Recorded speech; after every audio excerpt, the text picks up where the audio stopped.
Well, thank you very much. We have some important signings today and some important statements to make about what we're doing in the world of medicine with Bobby and the group. But maybe will do something which will be very enlightening, and I think people are going to like it. But it was a little gift that's being presented. So, Will, do you want to take over? Yes, sir. So earlier today, the House of Representatives transmitted this over for you. This is a record of the Electoral College votes in the 2024 election. It shows your total of 312 votes.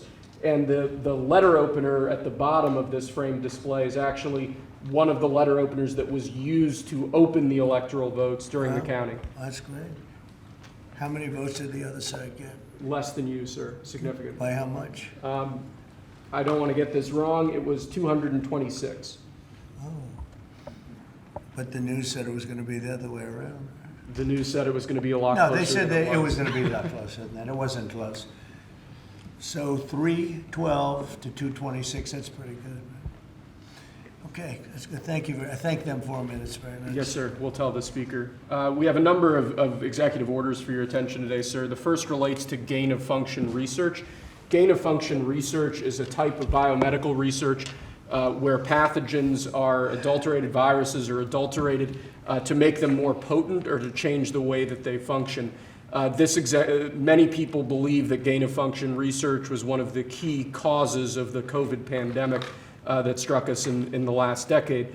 What this executive order does, first of all, it provides powerful new tools to enforce the ban on federal funding for gain-of-function research abroad. It also strengthens other oversight mechanisms related to that issue and creates an overarching strategy to ensure that biomedical research in general is being conducted safely and in a way that ultimately protects human health more. It's a big deal. It could have been that we wouldn't have had the problem we had. A lot of people say that, sir. If we had this done earlier. Thank you. Okay, go ahead. Many actions that you've taken so far in this administration, sir, are related to onshoring manufacturing and onshoring supply chains. One of the most important supply chain issues we currently face as a country is our pharmaceutical supply chain. This is an executive order intended to promote domestic manufacturing of pharmaceuticals. It streamlines the permitting processes that go into building domestic pharmaceutical manufacturing sites. It centers a lot of the environmental permitting process, which is quite significant within the EPA, and it takes other actions designed to ensure that we're bringing pharmaceutical jobs and pharmaceutical manufacturing back to the United States of America. Okay, good. That's what it's all about, right? Very important. We're going to have a big announcement next week on some of this kind of thing, but more related to costs, the costs of medicines and drugs, because we're being ripped off, as you know, very badly, being ripped off compared to the rest of the world. Go ahead. Next, we have a series of proclamations for your attention, sir. This is a proclamation declaring National Mental Health Awareness Month. Mental health and that basket of issues has been a major priority for Secretary Kennedy since he got into office. It's been a major priority for your administration. This is just a proclamation declaring this month to be National Mental Health Awareness Month. Okay.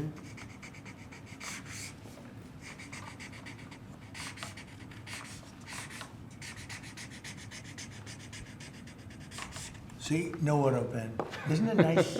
Isn't it nice to have a president that doesn't need an auto pen, so that somebody that you have no idea who the person is, who's actually the president of our country, they ought to look into that auto pen stuff. That's not right, what took place for 4 years. Very important. Go ahead. Thank you, sir. Next, this is another proclamation declaring this week to be National Small Business Week. As you've said many times before, small business is actually big business. Small businesses are key drivers of the American economy. Your administration has taken quite dramatic steps to improve small business, to help small businesses. This is just a proclamation that recognizes those efforts and announces the National Small Business Week. Good, and before I go any further, I'd like to just, as you see behind me, Robert F. Kennedy Jr. is doing a fantastic job. Director Jay Bhattacharya, National Institute of Health, and a very special person. I interviewed him personally. I liked him immediately. I interviewed a lot of people, but I liked him. Dr. Martin McCary, likewise, a FDA commissioner who's really in there plugging hard, right? But we have some big things coming up, and Will, everybody knows. So I just wanted to thank all of you. Vince Haley's around here someplace. Where's Vince? Vince is great. Come on up here, Vince. You should be up here. He's been with me for a long time. He's an expert on policy and speech writing, too, along with Ross, right? Yes, sir. So great. It's great to have you all. Bobby, do you have anything to say? We signed some very important documents having to do with health. Do you have anything to say? Mr. President, a gain of function, this is an historic day, the end of gain of function research funding by the federal government and also controls by private corporations on gain of function studies. This was the kind of study that was engaged in by the United States military and intelligence agencies beginning in 1947. By 1969, the CIA said that they had reached nuclear equivalency, that they could kill the entire US population for 29 cents a person. That year, President Nixon went to Fort Detrick and announced a unilateral end to this kind of research, what they call dual-use research, research that was for vaccination and also for military purposes. He then persuaded over 180 countries to sign the Bioweapons Charter in 1973. That basically ended gain-of-function research around the globe until 2002. Until 2001, after the anthrax attacks, we passed the Patriot Act, and the Patriot Act had a provision, a little-known provision in it, that said that although the Bioweapons Charter is still in effect, and the Geneva Convention is still in effect, US federal officials who violate it cannot be prosecuted. And that relaunched a bioweapons arms race, and that was driven by gain-of-function research. In 2014, 3 of those bugs escaped from US labs, and President Obama declared a moratorium on future use, and instead a lot of that research was moved offshore to the Wuhan lab. And it launched bioweapons arms race all around the country, all around the world, so that China's engaged in it, developing all kinds of weapons using AI and CRISPR technologies that are really devastating. Russia is deeply engaged in it, Iran and many other countries. It's a kind of weapon that always has blowback. There's always bad news. And the justification for this kind of weaponry was, and these kind of research, was always that we have to do this to develop vaccines to counter a future pandemic. In all of the history of gain-of-function research, we can't point to a single good thing that's come from it. And today, I commend President Trump for his courage and his vision in ending U.S. bioweapons research. And Jay, I'd love you to talk a little bit about it. Yeah, Jay, please. Sure. This is a historic day. The conduct of this dangerous gain-of-function research, which aims at taking pathogens and making them more virulent, more transmissible in humans, many scientists believe is responsible for the COVID pandemic. The conduct of this research does not protect us against pandemics, as some people might say. It doesn't protect us against other nations. What it does is there's always a danger that in doing this research, it might leak out just by accident even, and cause a pandemic. Any nation that engages in this research endangers their own population as well as the world, as we saw during the COVID pandemic. This proclamation makes it so that most science is actually poses no threat to human populations. The vast majority of science will go on under this as normal. But the fraction of this research that has the risk of causing a pandemic, harming every single person on the face of the earth, we're going to put it, this proclamation, this executive order puts in place a framework to make sure that the public has a say, that if such a risk is being taken, that only scientists alone won't be able to decide that. That in fact, the public can say, no, don't take this risk. And I'm really, really proud to be here with President Trump, who's signed this order, ending this research, and for the first time, putting in place a real regulatory framework to make it go away forever. So it can leak out like from Wuhan, and a lot of people think that. I think I said that right from day one. It leaked out whether it was to the girlfriend or somebody else, but scientists walked outside to have lunch with the girlfriend or was together with a lot of people, but that's how it leaked out, in my opinion, and I've never changed that opinion. So it can leak out innocently, stupidly, incompetently, but innocently, and half destroy the world, right? That's right. That's right, Mr. President. It's, Mr. President, there are, I think, 3 leaks on BSL-3 and BSL-4 labs, our highest rated laboratories, almost every week. There's no laboratory that does this right. There's no laboratory that's immune from leaks, and this is going to prevent those kind of inadvertent leaks from happening in the future and endangering humanity. The COVID outbreak cost 20 million lives and cost the world at least $25 trillion. And this executive order is a precaution against us being involved in that kind of research in the future. That's great. Very honored to do this. Marty, what do you have to say? It's unbelievable to think the entire nightmare of COVID was likely preventable. And you had good instincts early on, Mr. President, in suggesting it came from the Wuhan lab. That is now the leading theory among scientists. It was 5 miles from the hospital where it first broke out. So it's crazy to think that this entire nightmare was probably the result of some scientists messing with Mother Nature in a laboratory with technology exported from the United States, that is inserting a furin cleavage site. So I hope this does some good in the world, Mr. President. Thank you for doing it.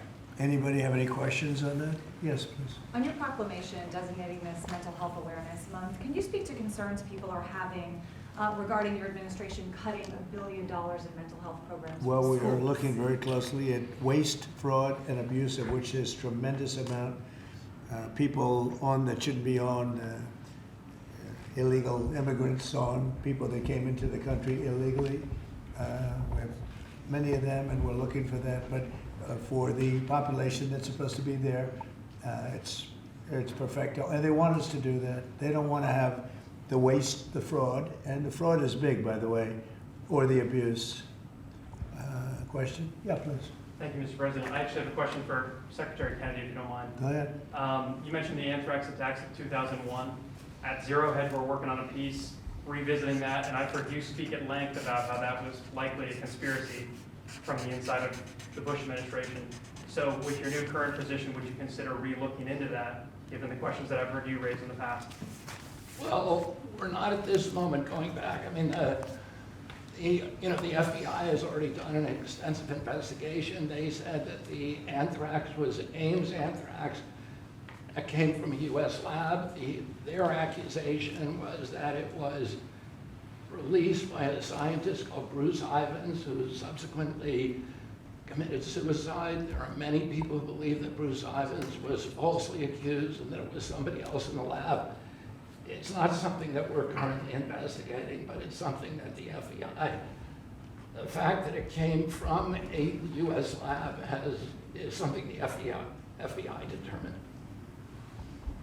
Yeah, please. There have been several MAHA-aligned bills being proposed throughout the country, and I wanted to know what your thought was on that and the progress that Secretary Kennedy is making, first. Yeah. And second, when you, no, I'm sorry, let's answer Fine. first. You want to go ahead? I mean, we've had a wave. I think we have MAHA legislation now in 36 states.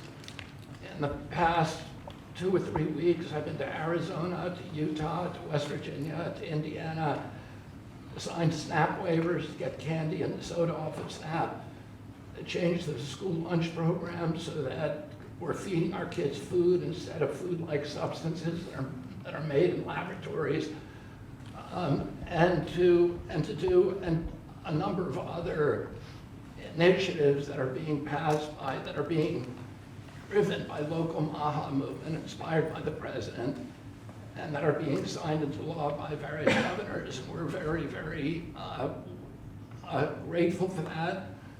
We've invited, Brooke Rollins and myself have invited the governors of all the states to apply for SNAP waivers, so we make sure that the Supplemental Nutrition Assistance Program is actually paying for nutrition and not sodas. 10% is now going to soda. There's no nutrition in a soda. And at the same time, you have like 19 attorneys general suing you and the Trump administration. Like, what do you make of that? Who are they? You have Are they attorney Democrats? gen- Are they yeah, they are Democrats? Democratic. Like crooked Democrats? Like really crooked Democrats? Is that who's suing? They know what they're doing. And what do you They're think just, of the progress? they're just hurting our country. That's all. What's your These view are, of the progress? these are very dishonest people. They've lost their way. They've lost their confidence. They have no confidence. They have no idea what they're doing. They don't even know what they're suing for. So it's just one of those things. Yeah, please. Mr. President, on the pharmaceutical side, have you made any determination on kind of what those tariff rates may look like and the timing of those? I have. tariffs? I'll announce it over the next 2 weeks. Okay? Will, please. Oh, sorry, sir. Do you have anything to say about this, Marty, what we just discussed? We have had this crazy system in the United States where American pharma manufacturers in the United States are put through the ringer with inspections. And the foreign sites get off easy with scheduled visits while we have surprise visits in the United States. Well, a scheduled visit is no inspection. So we are at the FDA delivering on this promise in the President's executive order and switching from announced to surprise inspections overseas. We're also not going to have our inspectors hanging out for 3 or 4 weeks. They're going to get in and out, and we're going to do more inspections with the same resources as a result. Good. Jay? I mean, I think it's very, very important that Americans have a drug supply, a pharmaceutical supply that they can count on. You saw during the COVID pandemic that the reliance on overseas production of pharmaceuticals led to shortages of essential medicines, and that's happened over and over again. Making America produce the drugs that it's long been able to produce is a huge priority, and this executive order the President just signed is going to make that possible. Vince, you're a big policy person. You've done so great for me for so long. What do you think? Oh, sir, you've always said it's vitally important that we have national self-sufficiency when it comes to critical pharmaceuticals. We learned that in 2020. It was a key campaign promise. We've seen shortages in the past of critical cancer drugs, people on chemotherapy. We have to produce those here at home, and this is an important contribution to doing that. Good. Thank you. Any questions of them? Okay. Just 2 more, sir. We have a slate of 39 Senate-confirmed senior officials of your administration. This slate includes a significant number of new U.S. attorneys. Those will be the top prosecutors in judicial districts around the country, will prosecute crime and help advance your agenda.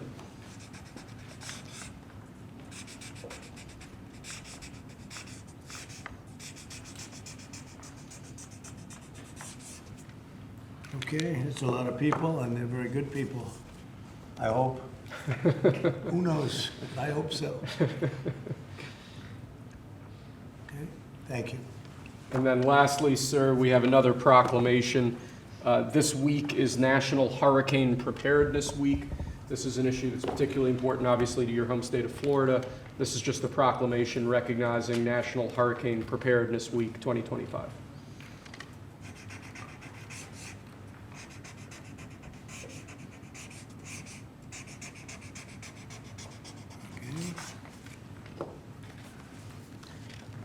Thank you. Okay, thank you very much. I want to thank you. So we're going to be having some conferences next week. I'll also be going to Saudi Arabia and other places. We're going to UAE and Qatar. And some of you will be going with us, so have an interesting time. But I think we're going to have another conference next week, which will be very important, having to do with the world of the medical. And I think it'll be very productive. These are really very important that we signed today. And thank you very much for being here. Thank you very much. Thank you. Everybody.